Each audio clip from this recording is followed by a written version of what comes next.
ఈరోజు నేను మీతో ఒక విషయం షేర్ చేసుకోవాలనుకుంటున్నాను.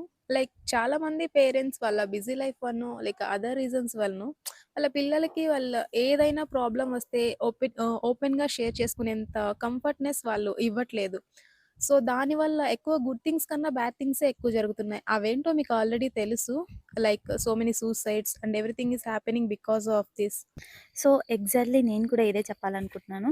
సో, నేనైతే అందరి పేరెంట్స్‌ని అనట్లేదు. కొంతమంది మాత్రమే ఇలా ఉన్నారు. సో, ఫర్ ఎగ్జాంపుల్ నేనే ఉన్నాను. నాకు ఒకడొచ్చి ప్రపోజ్ చేసిండు. అదెళ్ళి నేను మా అమ్మకి చెప్పాను.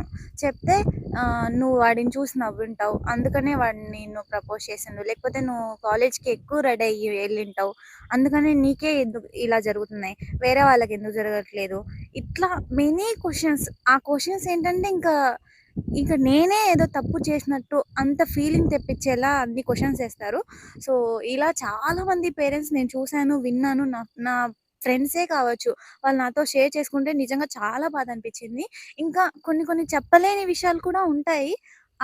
చెప్పలేని విషయాలు కూడా చెప్పుకునేంత కంఫర్ట్ మీరు మీ పిల్లలకి ఇచ్చినట్లయితే వాళ్ళ లైఫ్ నిజంగా చాలా బావుంటది. ప్లీజ్ అందరికీ అనట్లేదు.